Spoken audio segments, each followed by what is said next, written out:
Virginia Tech, UCLA have the balls to fire their coach except for Oak State. Let's get into UCLA because we have some really good sourcing on this.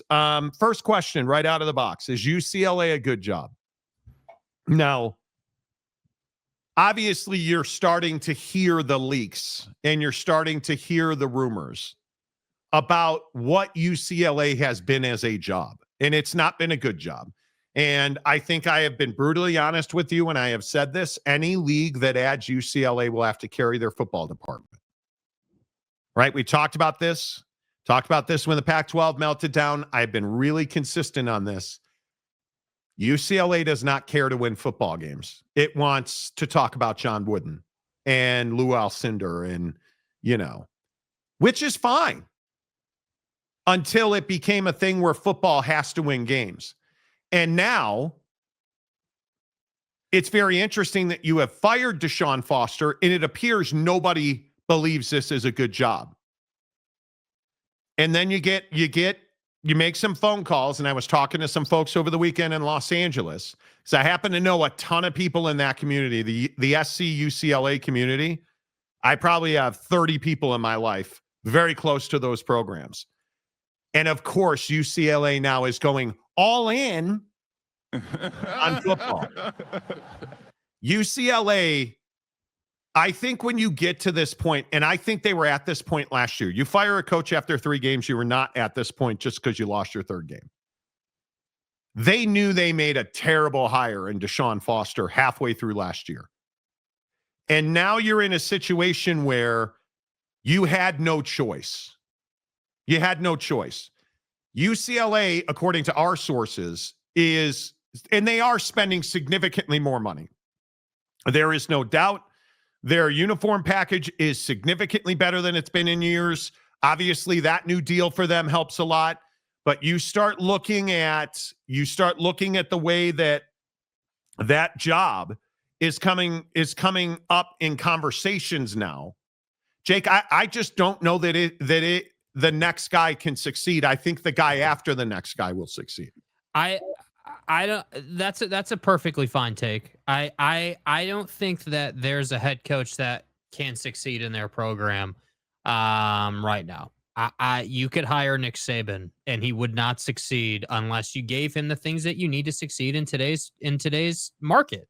I don't believe that it's any longer just an X's and O's decision, right? It's no longer, hey, well, does this guy have pedigree? What's this guy's resume look like? Like, was this guy good at his G6 job 10 years ago, or what is he doing now? Like, it's not about that anymore exclusively. Like, yeah, that stuff is important, and sure, the personality and pedigree of your candidate is always going to be what everyone looks at first. But the things that I'm looking at now are essentially money. Like, let's look no further than the Nico situation, right? I mean, you're now in a situation where a kid came to your school because he couldn't find better opportunity after he got bad advice.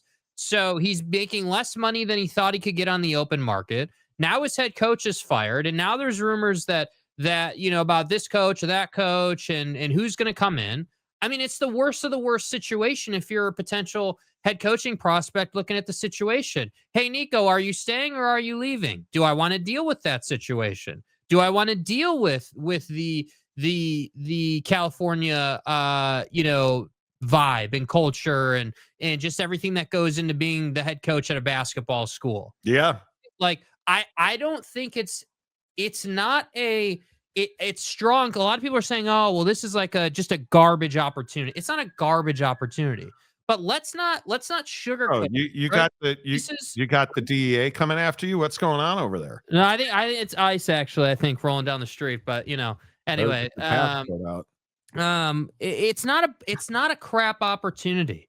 The opportunity is good for a candidate that is not expected to win national championships and is not expected to take this team from nowhere to the CFP, right? This is a job that should fit a coach who's either at the G6 level currently or maybe a coordinator at the power level who is taking that first head coaching opportunity and needs an opportunity. And the problem is, and this is my biggest fear for UCLA, My biggest fear for UCLA is they view themselves as UCLA and we're a big deal and we're really important and we're it's California. We're down the street from USC. We got to compete with Big Brother and we need to go out and get a big can.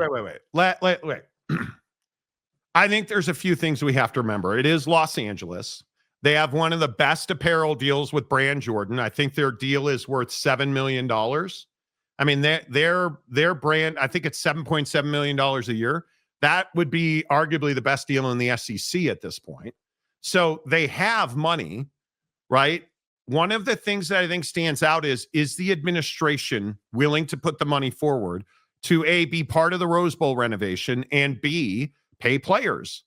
I think what you saw with Deshaun Foster this year is they were willing to pay players, which I think is a really good point. And knowing that they're out earning Florida and Arkansas and Alabama in their brand deals, they have money, right? You look at some of the deals in that league.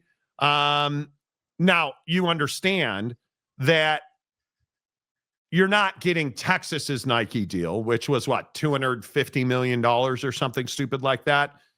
That's not happening, but you're outdrawing just about everybody else money-wise in the SEC on your brand deal. And now if it is in fact true that administration is willing to pay players to win games, I think it's true. Now, sources close to UCLA have told us that Spencer Danielson and Kalani Sitake are their top two candidates, which I think makes complete sense. It makes complete sense. I can tell you right out of the gate that they want a defensive guy who will go and get a dynamic offensive mind to run their offense. I think that's what UCLA wants. I think if they can't get one of those two, I think Garrett Riley is their third and Tony White is their fourth. And I think Tony White's a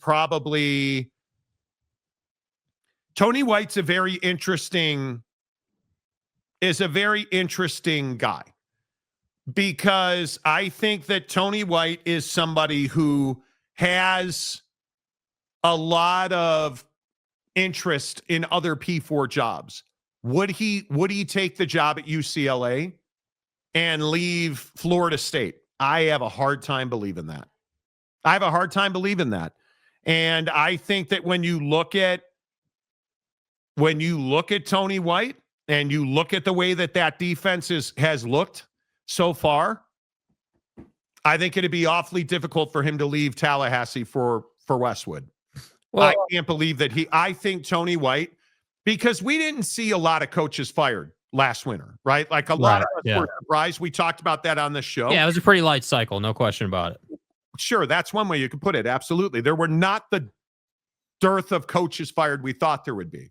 I think with a single portal, and I think with the changing face, I think you're going to see a lot more coaches fired this time around. And I think that Tony White's going to be a leading candidate for a lot of head coaching jobs. And I don't think he'd be interested in leaving Tallahassee for UCLA. I think this is going to come down to Spencer Danielson and Garrett Riley. Why and why do you think Tony White wouldn't be interested? You don't leave Florida State to go all the way across the country and be like, yeah, I think I'm going to leave for a non-blue blood program. Right. When I can stick around here and probably get first licks, he will absolutely get an interview at Florida. There is no question about that. So number one, I can get an interview for the job in state. Does he get that job? Probably not. They can't take a risk on a first-time coach. Would Tony White be a guy that could get the job at UCLA? Absolutely. No question about it. But why would you, it doesn't make sense to leave a place where you are now firmly entrenched. And if you look at the jobs he's had, right? You look at the jobs that he's had, he's going this way. And I feel like if you're going up and to the right, I think it's a mistake. I think it's a mistake to go from the defensive coordinator at Florida State and take the job at UCLA. I understand that he is, I understand he's been there. He was a GA there. He's a guy there. I totally understand it. I just don't think that you can I don't think that you can have him leave Florida State to go to UCLA. Even though he played there, I just don't think you can do it. Yeah, well, and I would also point out that the guy knows good football and bad football, right? If you look at his resume, obviously his time at Arizona State would tell you that he knows bad football, right? That's not in question. And I I would also agree think with that, that. I would also point out that, being the DC, at Nebraska under Matt Rule, kind of gives you an idea of what the Big Ten kind of looks and feels like and how it behaves and operates. And yeah, I mean, I think if you're Tony White, the Florida situation is obviously a compelling reason to stay at Florida State. But ultimately, the question comes down to, for the school, UCLA, how big of a name do you need? Right? Because I think this is a big part of the conversation. Like, Oh, I with all think due they need a respect, big name. yeah, with all due respect to Tony White, you're not a huge name. Like, if you said to a kid from, Chicago, who the hell is Tony White? Do you know Tony White at Florida? They're probably not going to know Tony White, the defensive No. coordinator at Florida State. And again, that's no shade to him, but I just think that if you're UCLA, and again, this is my concern, right? And I do have concerns about Kalani taking this job and what it would do for him. But like, if you look at it from UCLA's side, like, I do think that if you're UCLA, you need a recognizable name, because what nobody ever seems to talk about with recruiting, it's always the money and the Lambos and the planes. Dude, you got to have a name that a kid would know. Like, that's why Saban was so powerful at the end. They know who you are. They know who Ryan Day is, right? And this is what was so frustrating about Dabo Swinney. Like, you know who Dabo is, and he just refuses to do it. And now he's started to do it, and they're better. So if you're UCLA, it's not good enough just to hire somebody, right? Well, Which is what you did with Deshaun. But Spencer Danielson's, that's why he's an interesting guy. What do you make of the risk with Spencer Daniel? Is it fair to say that it would be a risk to hire Spencer, or would it be categorized as, hey, you got the hot, young, up and coming guy who theoretically should be able to apply his Boise State knowledge to a power job? This is the only job he's ever had. Let's remember that. I mean, obviously, his ties to Los Angeles are well known, with San Diego and Azusa Pacific. And I mean, he clearly has ties there, but the only job he's ever known is Boise State, where he came up through the ranks and, now obviously has ascended himself to being the head coach, and he's 16-4. That's not easy to do at Boise State. And I know everybody's going to say, oh, it's a Mountain West, Monty. Well, he's won the conference two times, right? And coach of the year in the Mountain West. 24, Mountain West coach of the year last year, went to the college football playoff, put Ashton Ginty in the NFL. I think he's a guy that's really interesting. Kalani would be an unbelievable hire. The poly programs, his West Coast knowledge, his recruiting knowledge. There's a lot of people who believe that Kalani Sitake has some burnout at BYU. I think that he feels very strongly about his love for Lavelle and BYU. I think it'd be very difficult for Kalani to walk away from Provo for a job like UCLA. I think UCLA is below BYU. I think Kalani would do very, very well there. I just don't think he would leave BYU for that job. That's my opinion.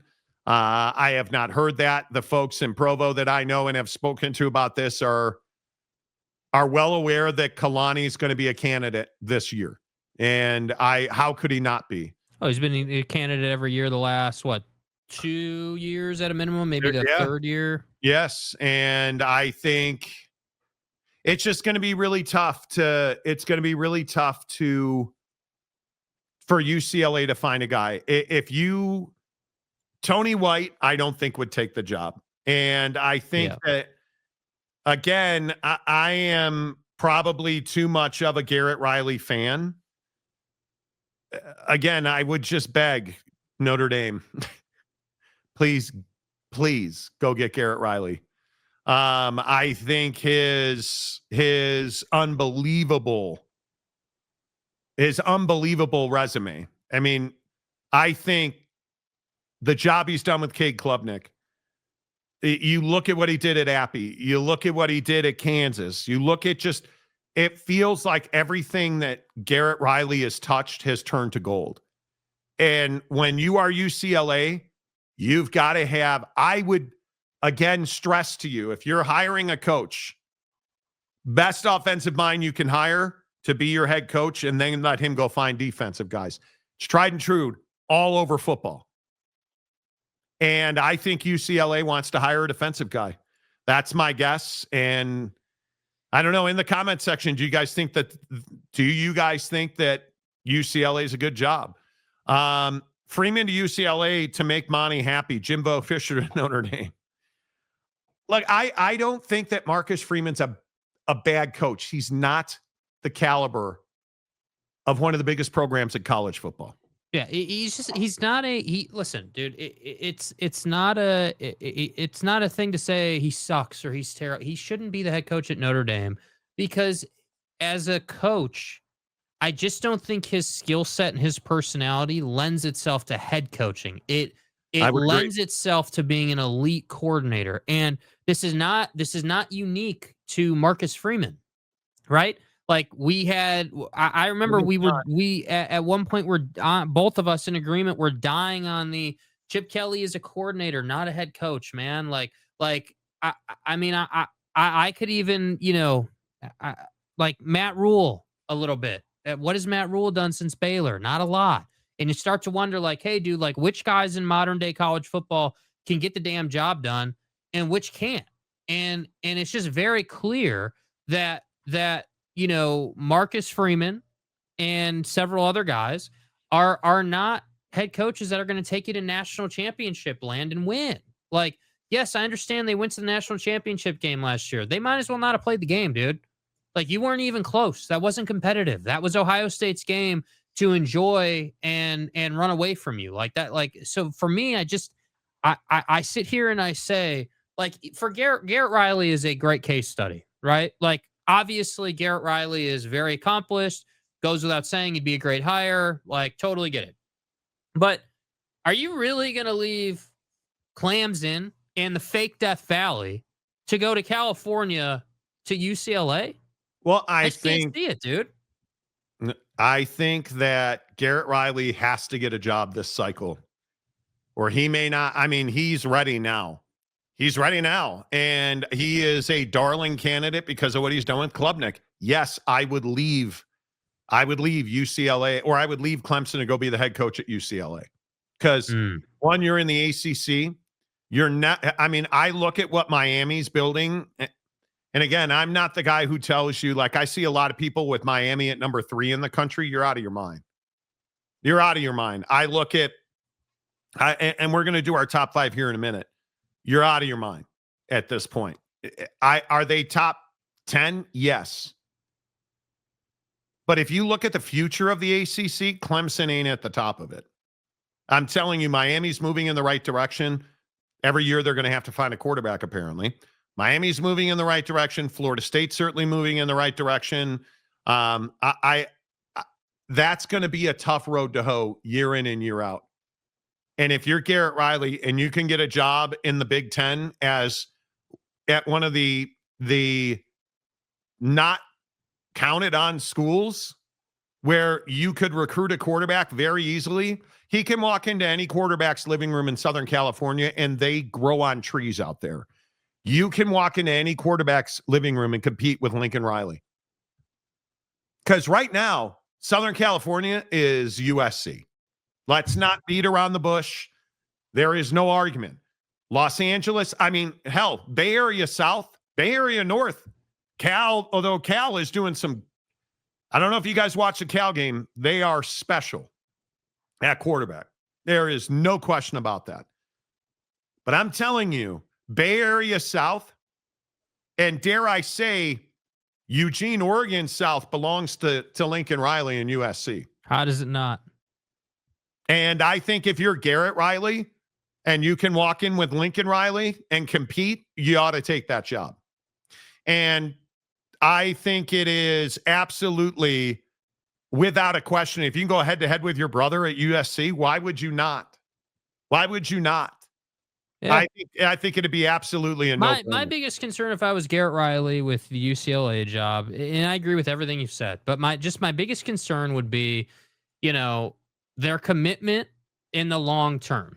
Like if I'm Garrett Riley, I'm going to say to UCLA, hey, if I'm going to leave my post at Clemson, a national championship contender, and I'm going to leave Klubnik, what's the commitment long term? Like, just how good do you want to be? Do you want to because if you're Garrett Riley, you can unequivocally say that you know what it takes to recruit at the highest level, to coach inside of a program that has national championship pedigree with Dabo, right? Like you know how to do that. Like you've been a part of the process. So you can say to them, hey, like, was that just like a 1-year thing? Are you thinking that you're going to be willing to continue to spend on players? Like I would be asking all of those questions. Have to. And I would not take the job unless they were just like, yep, we are all in to win in football. We are fully committed, and we just need to know what you need from us to go ahead and make progress and get to where we need to go. And if they say that, and if that's the vibe, then great, take the job, right? The guy who brings UCLA back from, the ground is going to be a hero. But again, the problem is you haven't had anybody bring them back. I mean, I guess let's do a test of knowledge on Monty's brain.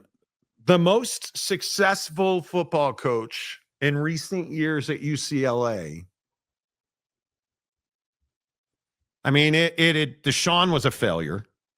He replaced Chip Kelly, who was a failure. He was a 500 football coach at UCLA. I want to say, wasn't Jed Fish before that as an interim? Oh, Jim Mora Jr. was by far the most successful coach there in recent time. Neuheisel was really successful, right? I mean, in bringing in talent, he didn't win anything, could not win a game. And then I want to say that you have to go back to I guess Terry Donahoe, but that was like the 90s.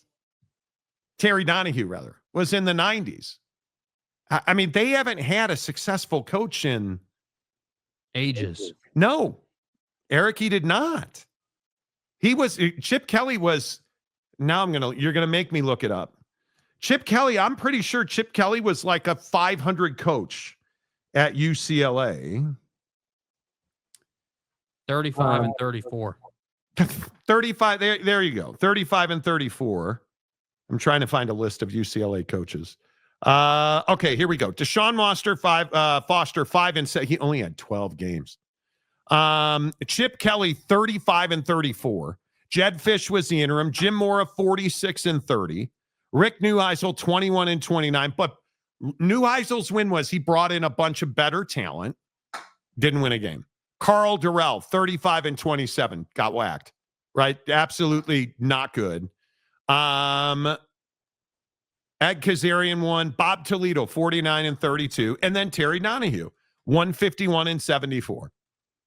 And the biggest issue is that when you look at their Pac-12 records, brutal. Rick Neuheisel was 13 and 23 in the conference.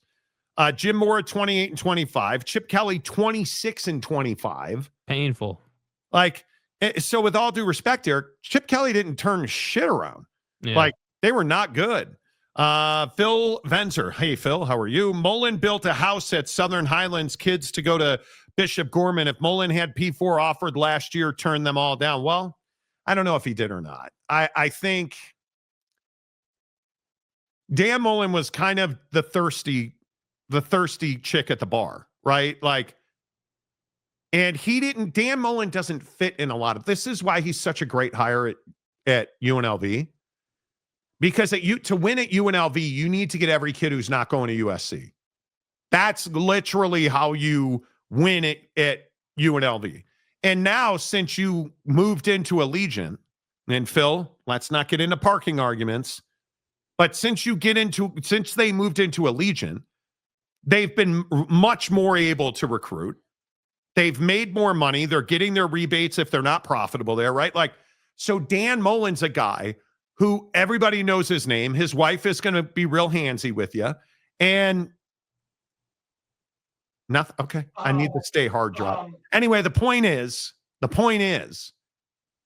Dan Mullen's the perfect guy right now. Exactly. Dan Mullen's the perfect guy right now because Dan Mullen knows how to recruit and he knows how to navigate. He knows how to navigate that Nevada, Arizona, Southern California, small piece of Texas, because UNLV is not going to get a lot of Texas, right? But yeah, exactly right. A buddy of mine texting me, his wife is hot, though. I mean, Bro. Macaque. The point is, Phil, you're not wrong. Nobody likes Notre Dame. I don't even like Notre Dame right now. The college game has changed on Chip at that point. I think UCLA has nowhere near the resources Oregon does. How is Oregon coming up in this conversation? I don't think that's necessarily true. What doesn't happen for UCLA is they don't make money on their building. And they don't have the land to build a on-campus stadium. You have to understand where Westwood is and the juxtaposition of UCLA versus where the Rose Bowl is. It is a very difficult relationship. And I think it is awfully difficult to compete in this league, especially when you have Ohio State, Michigan, I mean, the USC, obviously, right down the road, who makes significant money off of the Coliseum.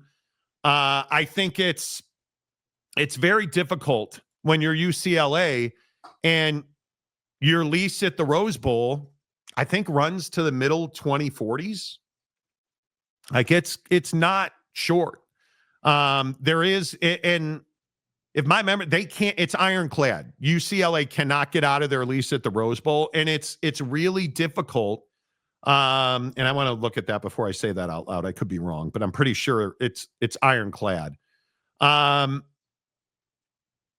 just think that you've got to make $1 million on your building in football, and UCLA is not getting close to that. My guess is they'll get nowhere near that.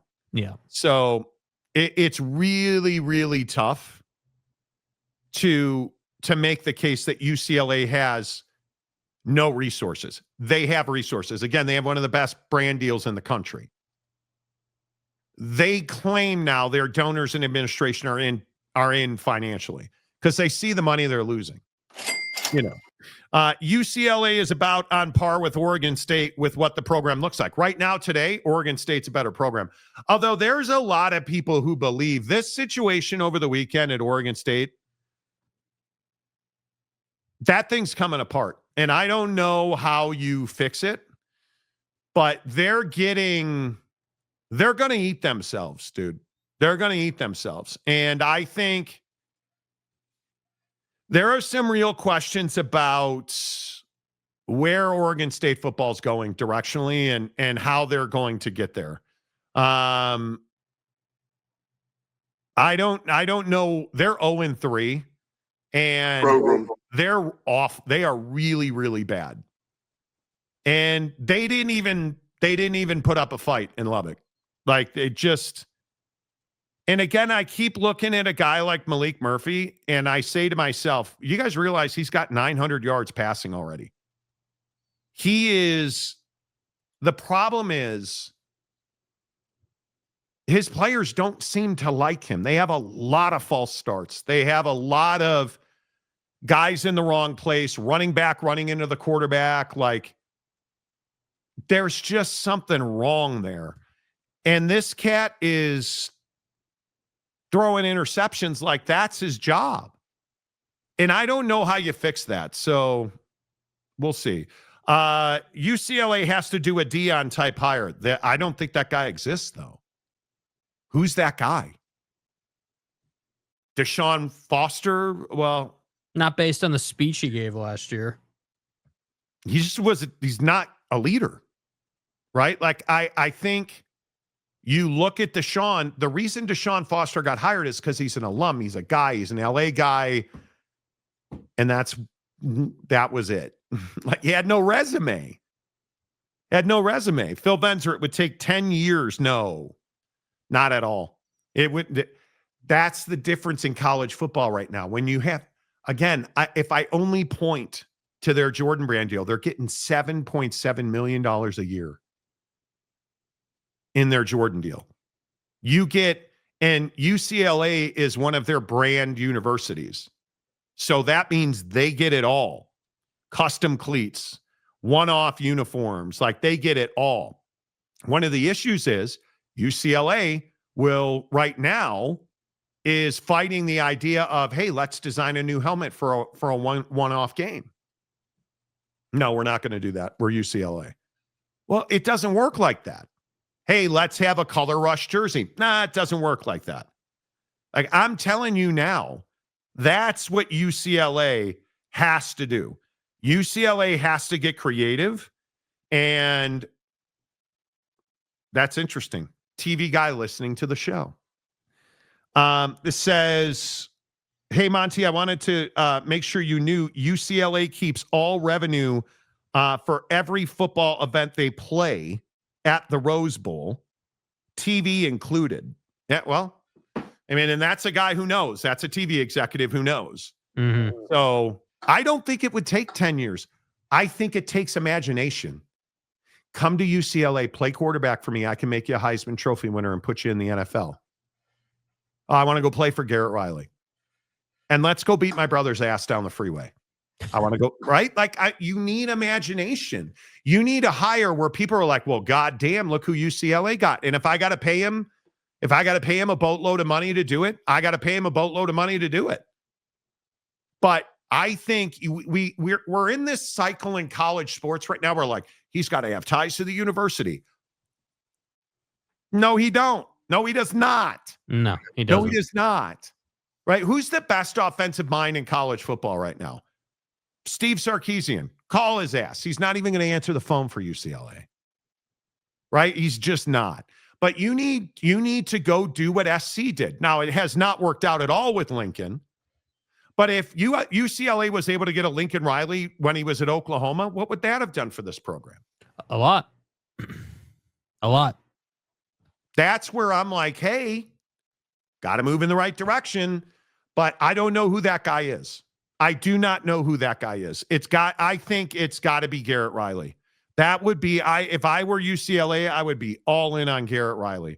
I would have an interim, and I would be all in on Garrett Riley. I truly would. Brandon, we are going to find out this weekend who is who in the Big 12. Yes, we are. Yes, we are. Yes, we are. Chewy Gonzalez, why is Notre Dame ranked? I have no idea. Because they get the benefit of the doubt. Golden Domes, dude. They're not one of the 25 best teams. I told you that 2 weeks ago. Okay, let's talk. Let's have the conversation. Did I not say that 2 weeks ago? This is not one of the 25 disagree. best I disagree. They're not one of the best 25 teams in the country. I disagree.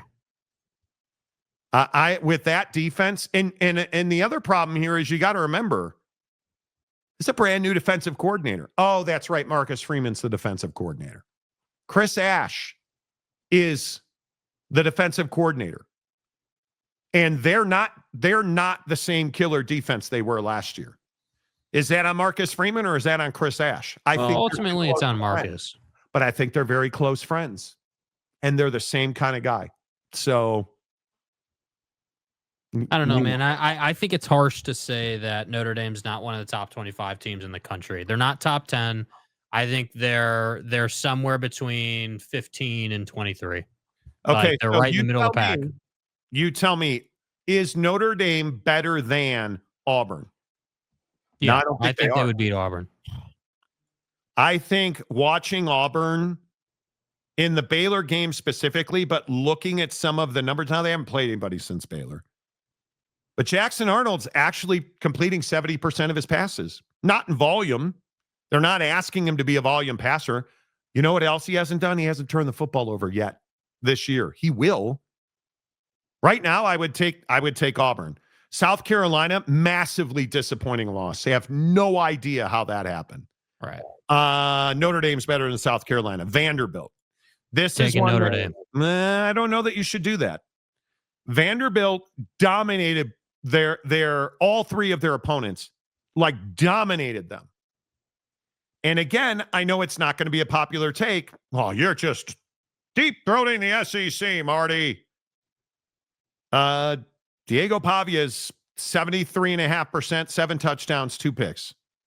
And when you look at his numbers, 129 rushing yards. That offense is working. Do you guys understand that they have put up 120 points?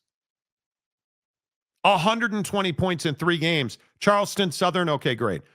They dropped 44 on Vatek, who's now fired their coach, and 31 on a number 11 South Carolina team. I think Vanderbilt, if that game's played at Vandy, Notre Dame's losing that game. And I understand you guys might think I'm being biased. I'm not. Missouri. Do you want to make the argument Notre Dame's better than Missouri?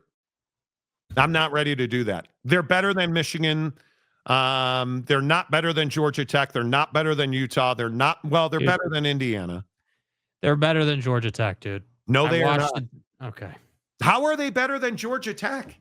Because I've watched Georgia Tech, dude. Who have you beaten? Yeah, you beat Clemson 24-21. Clemson in Colorado at Colorado. Colorado's not a great win. In a game where, come on. Come on, dude. Come on. Yeah, I understand. You want to say Vanderbilt's better, cool. Georgia Tech would have to prove that on the football field. I'm not sitting here. Haynes King in 2 games. 20-28, 211 against Clemson. And he ran for 103 yards. What's giving Notre Dame fits? How'd that running quarterback look for A&M? Absolutely dominated. And then you figure out that he's run in 2 games, 44 times, 259 yards. He's averaging 6 yards a carry, and he's got 4 scores. Running the football. I'm telling you. Okay. You can have them. Texas Tech. We'll find out Saturday. I hate the way that Notre Dame can't cover. And I'm a huge Baron Morton guy. Tennessee's a better football team. Alabama's better. Iowa State is better. Oklahoma. That'd be a close game. Ole Miss is better.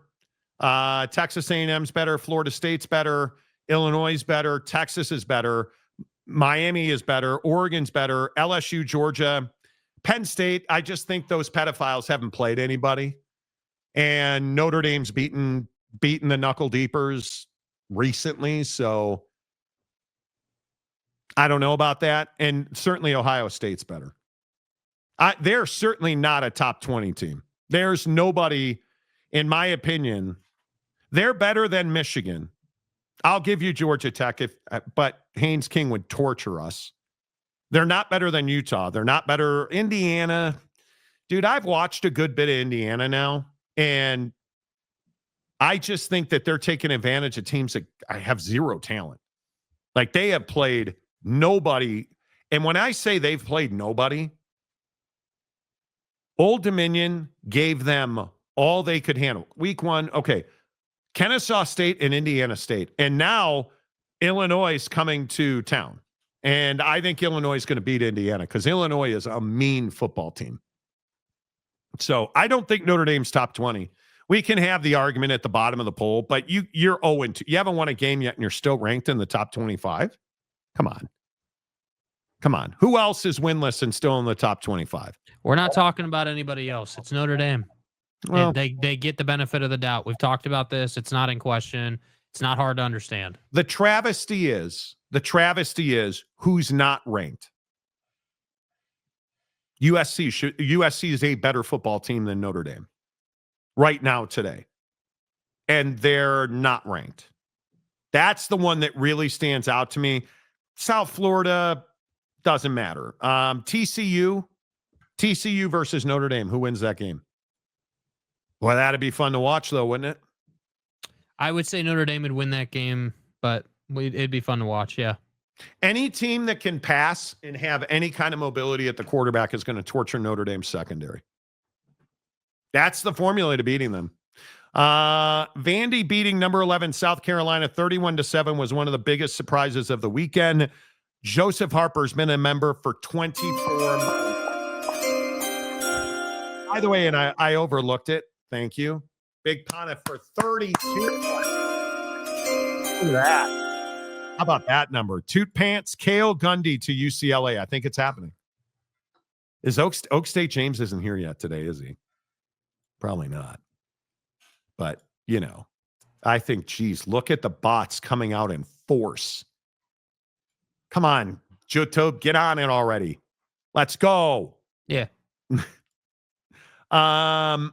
So you think I'm just being pedantic here about Notre Dame? No, I agree. They're not a top 20 team, but what people want to do is they want to just ignore the track record of these teams, right? Like it's not like this is not controversial, dude. When you're putting together a top 25, that's cool. That Vanderbilt can win a game in September. Where the hell was Vanderbilt last year after they beat Alabama?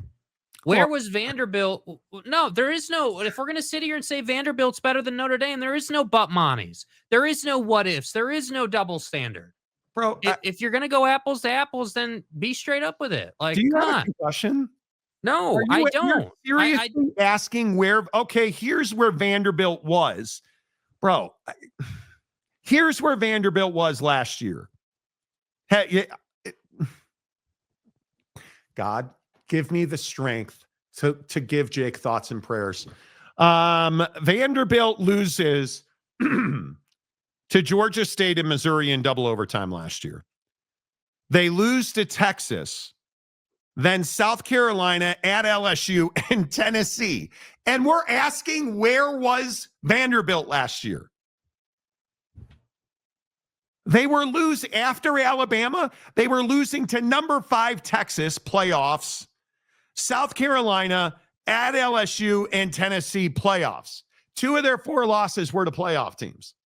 So then why are we sitting here?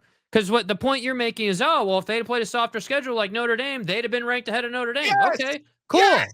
Cool. The only problem with that argument is they didn't play a softer schedule, and they proved that they couldn't beat some of the best teams in the country the way, I don't know, like some team called Notre Dame did last year. When? That's the difference. Penn State. You beat Penn State in the college football playoff, dude. Playoffs are different. Playoffs are different. You said where was Vanderbilt after Alabama? That playoffs are different. You can't shake your head and be pissed off. Playoffs are different. I agree. Notre Dame had a good run. Okay. So let's see. You're able to beat a team like Kentucky, Ball State. You were able to beat Auburn, but you lost all the good teams. Yes, as did Notre Dame. As did Notre Dame. You look at Notre Dame last year, and this is my Marcus Freeman complaint. It's perfectly well that you go to Texas A&M and you win. And then you lose to Northern Illinois, and here's the cake is flat and it's burned and nobody wants to eat it. Here's the buttercream frosting. Purdue, Miami of Ohio, Louisville, good win at the stadium. Stanford, Georgia Tech, Navy, Florida State, Virginia, Army, USC. Who's the really good win on that schedule? There's probably not one. Georgia Tech is probably at that point your best win. Right there. Now, Indiana, Georgia, Penn State, those are good wins. They're in the playoff. Getting your doors blown out by Ohio State at that point, yeah, it sucked. But you still went to the national championship game. I don't disagree with that. But you can't, I don't know. Okay. Calford gifted 50 Monty Show memberships. How about California this past? And you guys need to get on the bandwagon. Get on the bandwagon, because when you start looking at how Cal is 3-0 right now, you can't say his name. You probably should learn how. Sagapulatelli is really good. He is. Mrs. Monty and I were sitting on the couch necking, watching the Cal game. JKS. That's what they call him out there with the hippies smoking Jake's trees. JKS Sagapulatelli. Jaron Sagapulatelli is dominating, and he is making throws that you don't understand how he does it. 6 touchdowns, 1 interception. Oregon State, Texas Southern, and Minnesota. That's real. I mean, that's impressive to me. I wish he had a higher completion percentage. But yeah, Cal looks really good. And they look like they are. All right. Well, since we're already fighting, Jake, let's do our top 5 teams in the country. Yeah, I don't think there's much to fight about with these. Okay. Who are the 5 best teams in college football? I'm pretty certain of my top 5. Like, I feel like when I look at Ohio State, not close, the best team in the country. Mm-hmm. I think I put Georgia at 2. That's a hell of a win on the road. I don't know how you paint the picture that anybody is outside of Ohio State is better than Georgia right now. I've got Brian Kelly and LSU at 3. And this is where it gets really interesting. Oregon or Miami. I think that's the 4 or 5. Because I really like what I as much as I wrote off the Oak State win for Oregon, just because I think Oak State is miserable. They are. I think one of the things that concerns me a little bit is Dante Moore's health. But I really like the way that Oregon's running the football right now. It's not even passing the ball. And I think they're doing a great job spreading the football around in the passing game. I really like the way they're running the football. And if you look at their defense, I think this is the weakness. I think the offense is outperforming Oregon's defense. And I only say that because Oregon has consistently offensively scored points the same way, which is doing all phases of offense well. They catch the ball well. Their route runners run the route really well. Their route combinations. I love their schematics offensively. I think that offense, and Jake, you've seen it up close multiple times now. I think Oregon's offense is completely constructed around what Dante Moore is comfortable doing. He likes that occasional deep shot, but boy, does he you can't tell me that cat doesn't love checking the ball down across. Like if he gets the ball between the number and the hash and he puts it on the receiver, he's never going to miss that throw. And their run after the catch stuff, I really like the way that they're building their route combinations and their route trees to help Dante Moore make that inward route and hit it while the guy's moving.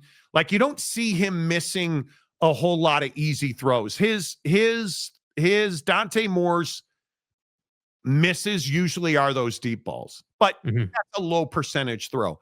I just think their offense right now is so incredibly dialed into what he likes to do. Yeah, and I think you have a great point, right? I mean, it's a lot easier to formulate an offense for your quarterback and what he likes to do when you're able to run the football effectively. And I think that's that's what I think we've come to know Dan Lanning to be as a head coach. And I think we see it with Ohio State. I think we see it with Texas from time to time when they have to. I think you're going to start seeing it more with Texas because of Arch's struggles. Like, these teams that are able to run the football and dominate the clock and time of possession inherently have a much higher winning percentage and inherently have a much easier time mitigating risk. And I think that Dante Moore is a quarterback that has this name that people are like, oh yeah, Dante Moore, like, he's really good. He plays at Oregon. But when you look at him and you watch him, you're like, yes, he can throw the ball, but it's not like it's amazing. It's not like it's, man, you're one of the best throwers of the football in the country. That's not Dante Moore. Now, does he make the throws here and there? Yes, but what does he have that a lot of their quarterbacks don't have? He's got time and space in the pocket to make the throw because they run the damn football so well, or they have.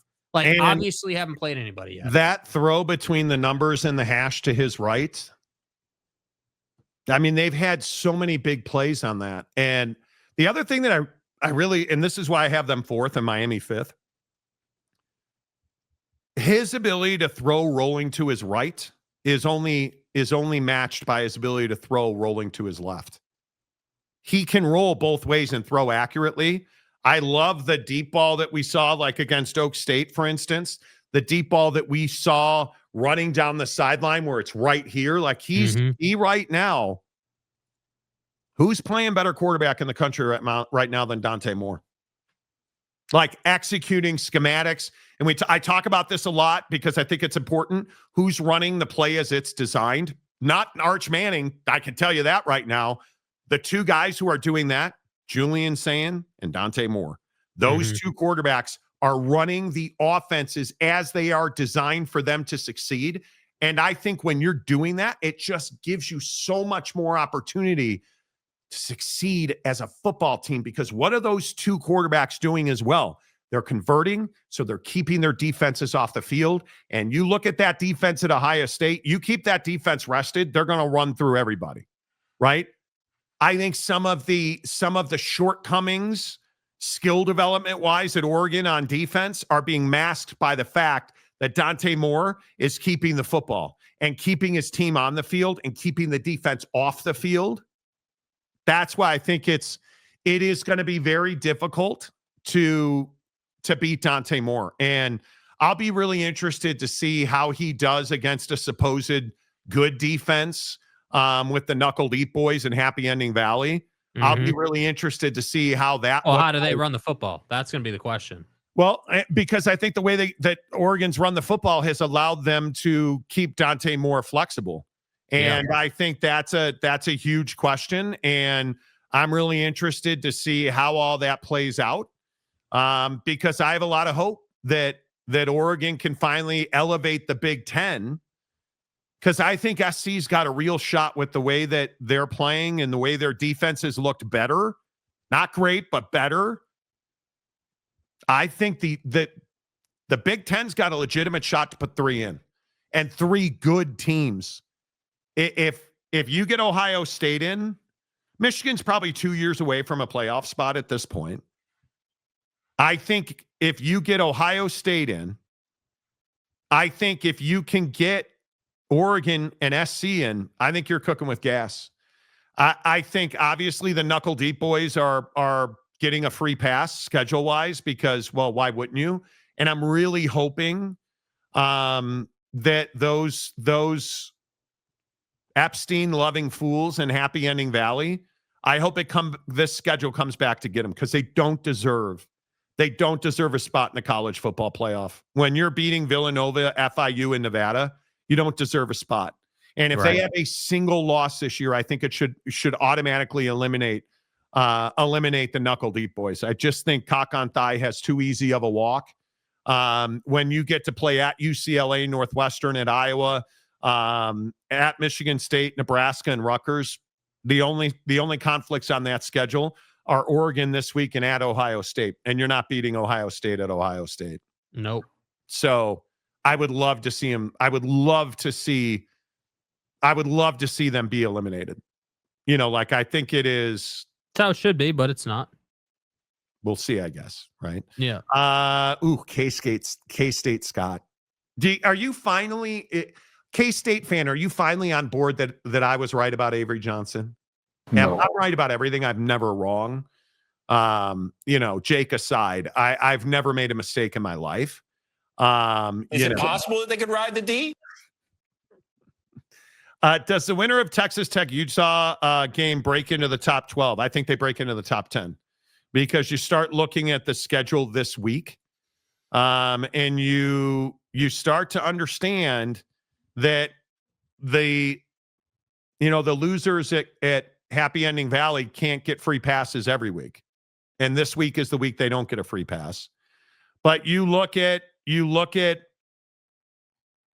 Tennessee is going to pound UAB. They'll be back in the top 12. I am very interested to see how does Oregon look against Oregon State? Because that's the one. if we're being honest and we're looking ahead to the knuckle deep boys in 2 weeks, Oregon State is a bad football team. That game's at Autzen. You need to beat them by 50 something points. Yeah. And you need to be convincing.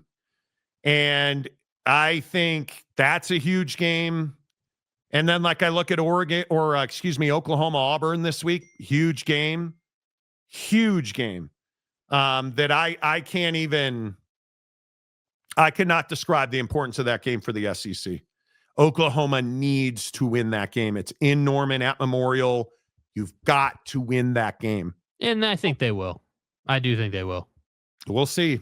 That's an interesting game.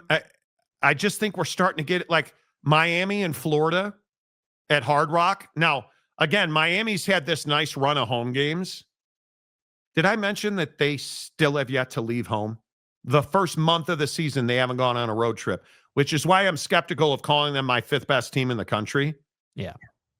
They play Florida on Saturday night, 7:30.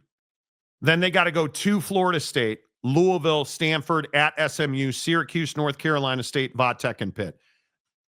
This is it. These next 2 weeks are it. Because Miami's not going to play another team of consequence after Florida State. So you would expect them to run the table, right? You would. Other than that, I think it's Illinois and Indiana. Huge game. And I think those are the games that are really going to make a difference in where Utah and Texas Tech end up. Yeah, I mean, I think that the problem is this week's AP poll has Tennessee obviously down the stack at 15, but that's absolutely a college football playoff team if you look at the rest of their schedule. Yes. And for me, again, I know it's not possible to have them in the real world be a top 5 team right now, but I have them in my top 5 best teams in the country right now. I think that Georgia-Tennessee game shows you everything you need to see. You got quarterback play, you got defense, you got special teams, all in that game, right? And I sit here and I look at the AP top 25, and I'm like, all right, well, Tennessee or Florida State, that'd probably be a really good game, but I'm taking Tennessee in that game, right? Tennessee or Illinois, not even a question. I'm taking Tennessee, right? Tennessee or Miami. And, Miami fans going to be like, oh, we'll be in that game. I'm not so confident you would be in that game. I think if Miami and Tennessee played, even if it was at Hard Rock, I still think you're losing that game by at least a touchdown, in my opinion. Do. I do. Yeah, I don't think you have the firepower to keep up with Tennessee. Again, I just want to reiterate, Tennessee and Georgia just played a 40-point game in the SEC.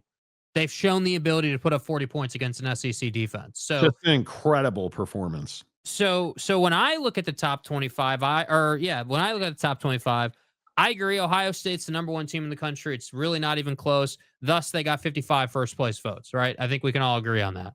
I would then have LSU as Georgia as the second best team. Then I'd have LSU. Then I would have Tennessee, and then I would have Oregon. And that would be my top 5 teams if it was me making the list. And I only say that based on who you've played, what I've seen. So running 1 to 5 again? So I would have Ohio State number 1, LSU number 2, Georgia number 3, Tennessee number 4, and Oregon number 5. That'd be my top 5. So you don't have Miami in the top 5? No, I have Miami in the top 7. Miami would be 6. Outside the top 5. That's tough. I just look at some of these. I think that's, I mean, it's debatable, obviously. It's debatable. All right. In the comment section, give us your top 5 teams. Mike Smith, Swift has bewitched Travis Kelce. Oh, that's coming up here in 5 minutes. Trust me. Colonel Inglis, I called it before the season. Of course you did. Because you know everything. Man. Don't pick the Chiefs. I'm sure you did. Monty is the only 10 I see. See what you did there. I think Miami's D-line would hurt Tennessee. I don't think Miami has a great D-line. I think they have a good offensive line. I don't believe that Miami has a great defensive line. I think it's good. I don't think it's great. I really don't. Vegas Kane also says, I think I'm talking about Pedo State versus Oregon versus Ohio State to the cock on thigh guy that wants his team number one. There is no chance in the world that Pedo State, I almost slipped and said it the right way. No. Rock and Rant, College Game Day is coming to Miami because they're going to pay their respect for the Florida funeral. Don't disagree, dude. I don't know how Billy Napier doesn't get fired if they lose this game. Now, I will also warn you, the matchup for Miami against Florida is not a great matchup. It is not. I'll be very interested to see. I don't know. Billy Napier is an interesting guy to me because I look at. I just don't know what Russ Callaway's thinking is. I want to understand it. He's the offensive coordinator. I want to understand it, and I don't get it. I look at the way that this offense operates, and I'll be honest with you. I think I don't understand it, and I think Ryan O'Hara is the quarterback's coach at Florida. I have no idea what you're doing, and I want to understand it. I have no idea what the plan is week in and week out. And if somebody wants to tell me, because they're putting DJ Lagway in situations that he's just not built to succeed in. And I say this about Dante Moore. He has an offense that is fully built to do what he is comfortable doing. It's the exact opposite with DJ Lagway. I just don't know what it is you're trying to accomplish with this offense in Gainesville. I don't understand it. And I know that the stats are, I understand the stats are bad. Florida's one of the worst offenses in this league. I don't think a lot of it's on the players. I really don't. And I think the defense is actually quite good. I think the defense can compete with any offense in this conference. Are they going to win? No, I said compete. Are they Oklahoma, who I think currently and still, I could be wrong, but I looked last night and I think Oklahoma's number one, LSU's the number two defense in the conference after torturing DJ Lagway. And then I think it's Vandy, Texas, and Mississippi State. Now, we got to get in the conference play a little deeper because I think you're going to see Alabama's going to move up. Florida's going to move up. Certainly Georgia's going to move up. But offensively, how does Florida improve? Can anybody explain to me how Florida improves? And I think my biggest concern for Miami is I just don't think Miami has seen an offense that has, like, CJ Carr just wasn't ready. The play calling was garbo. If you plug in Billy Napier in that offense, I don't know that you're going to see any difference than what you saw. They're poorly coordinated. They're poorly coached. They don't execute. The play calls suck.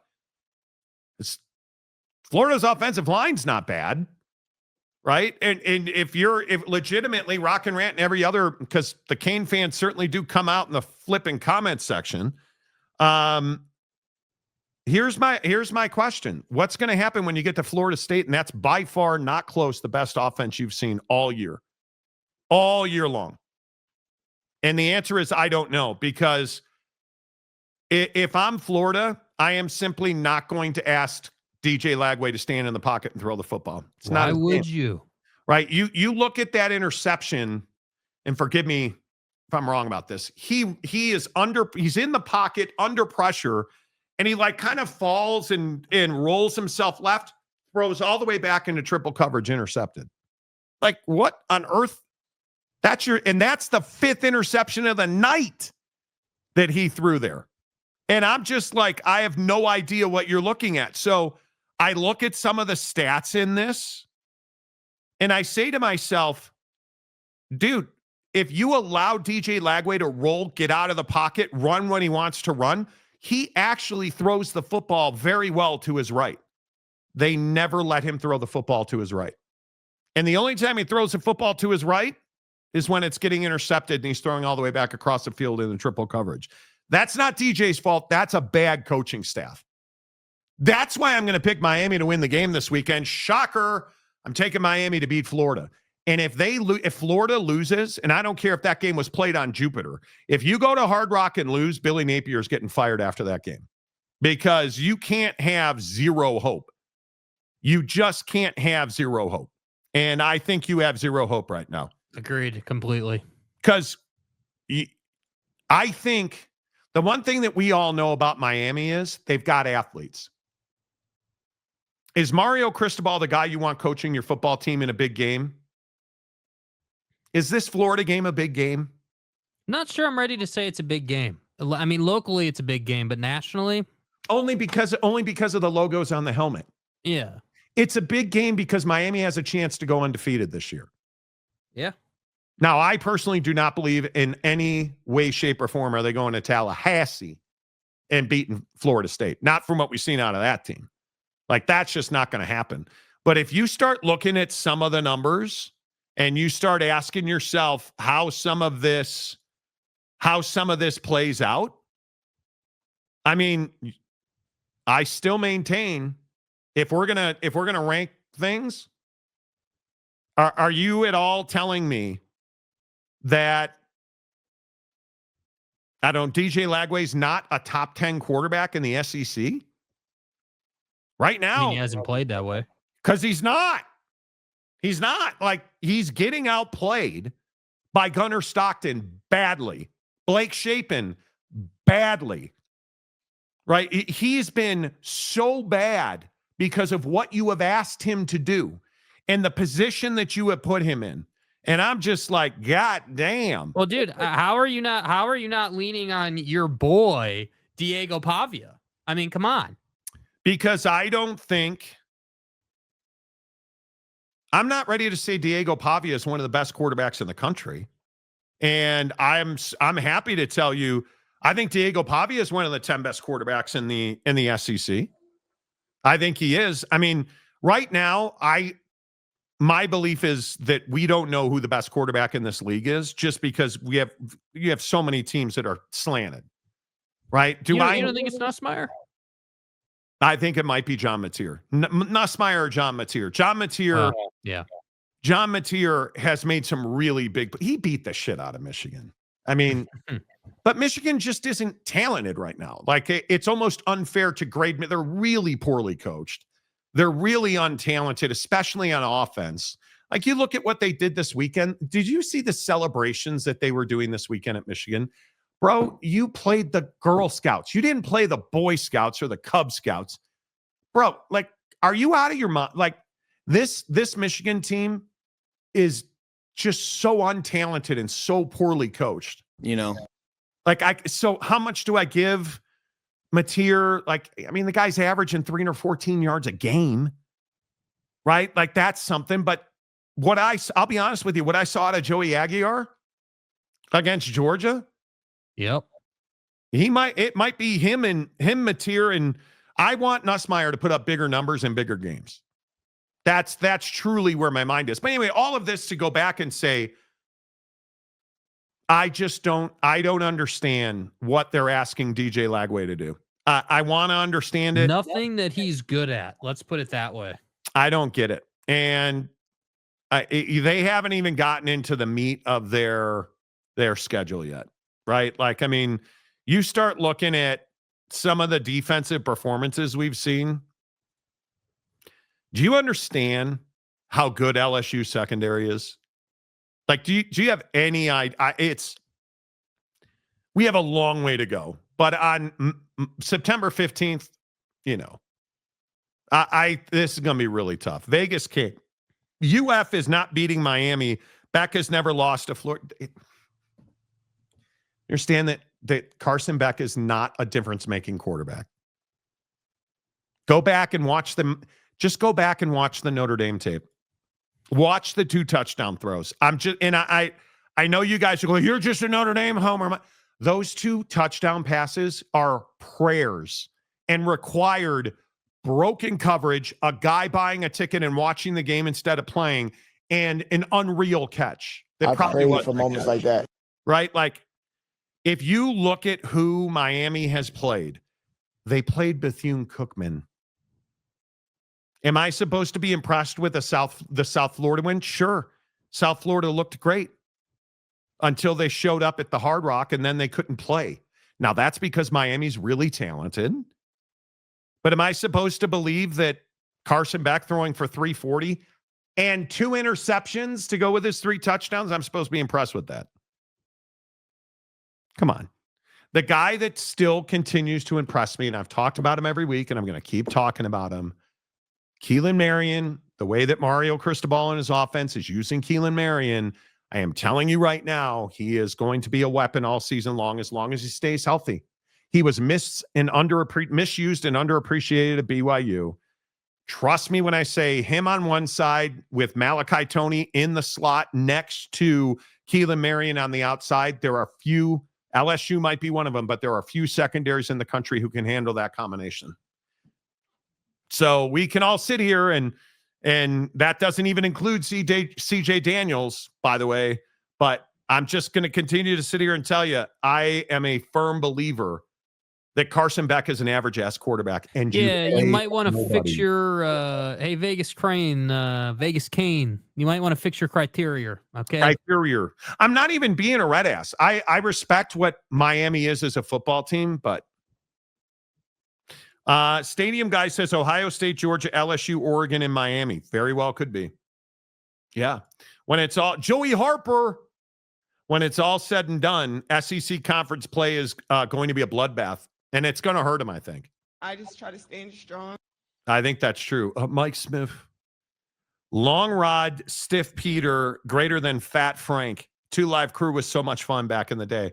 I know Luther Campbell very well. And back in the day when I produced the Jim Rome show, Luther came on like 3 times.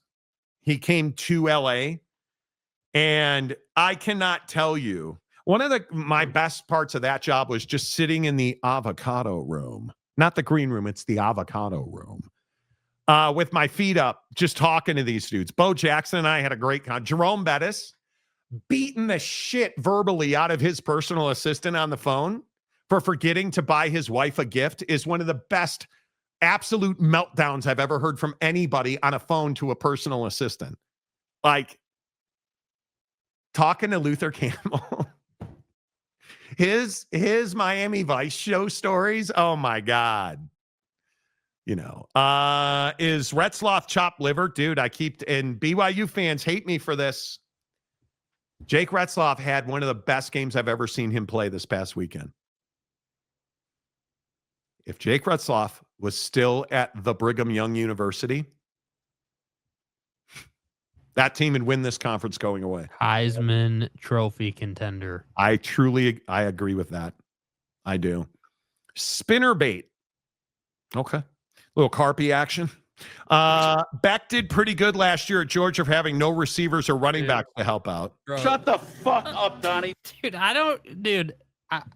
It's not that difficult, bro. It wasn't Carson Beck. It was Georgia, okay? It was Georgia. I think Carson Beck, you look at his numbers. Oh, my God, Monty. 3,900 yards, 24 touchdowns. Well, what happened last year when he had 3,500 yards and 28 touchdowns with 12 interceptions? Sacked 18 times. Holding the football. Right? And then you start saying to yourself, well, Monty, I mean, I don't what kind of asshole are you? Carson Beck, he was the engine on that team. Okay, pick the game that you want to say that Carson Beck was the engine. How about Texas? Program. Georgia beat Texas 30-15. They couldn't run the ball, even though Trevor Etienne was 19 of 87 with 3 scores in that game. And he didn't have any wide receivers. Bro. Carson Beck was 23 of 41, 175 yards, 3 interceptions. Now, they won the game, but let's not pretend that Carson Beck, because I look at guys in their biggest games, their biggest moments. I'm a huge believer in that. Trevor Etienne, touchdown. Peyton Woodring, 33-yard field goal. Trevor Etienne, touchdown, running. Peyton Woodring, field goal. Peyton Woodring, field goal.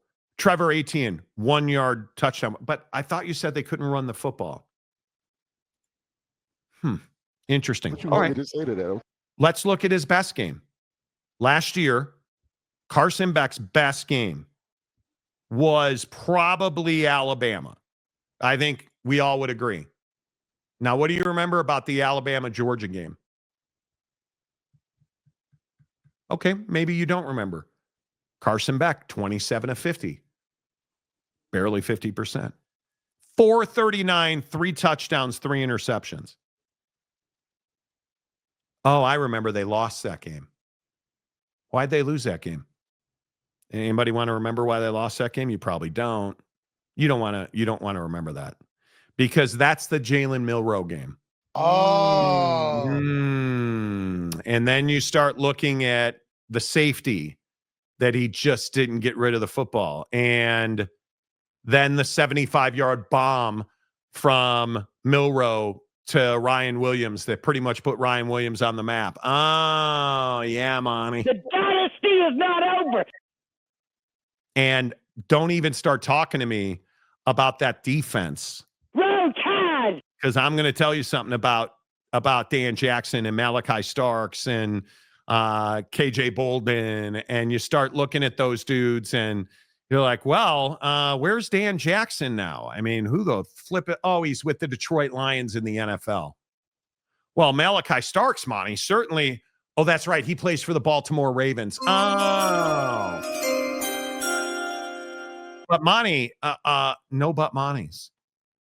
They had every reason to win games and they didn't because he didn't win in the biggest moments. Hey, there he is. Now I talk Cal football and you're nowhere to be found. Hurts my feelings. Cow turd. Saw, dude. Yeah. Good weekend for you. Beck and Bobo were also fighting behind the scenes constantly. Hey, cow turd. Gunnar Stockton or Carson Beck? Throwing the football, I'm going to take Carson Beck. Gumby, Woodring, pause. Pause, bro. I'm not, listen, Miami fans think I hate Miami. I don't hate the Miami Hurricanes. I think it's very difficult to hate the Miami Hurricanes, in my opinion. Mm-hmm. I just think that they need to beat Florida State. If they beat Florida State, they go undefeated. And if they go undefeated, MFers, I'm telling you, it's very good for college football. It's very good for college football if they go undefeated, man. 100%. And I know that people probably don't want to hear that, but you know, it's fine. Kalen DeBoer is a better man than you. Whew. How important was that win? Anybody want to talk about a big win? Ooh. Jake D. Ho ho! Ho ho! Jake D. Is it possible that they could ride the D? I'm a child. See, Jake D. It's Bro. Jake's D. Oh! Jake's D. Okay. So here, let me see. Can I do one of those that you just let's see. Let's go. Ah, there you go. Monty got a new mixer because my other mixer broke. So now I don't have my stay hard drop, which in my opinion is insulting. Yeah. What? I mean, I've got them all. How about you guys want to hear a real banger? This is TikTok trending, I believe.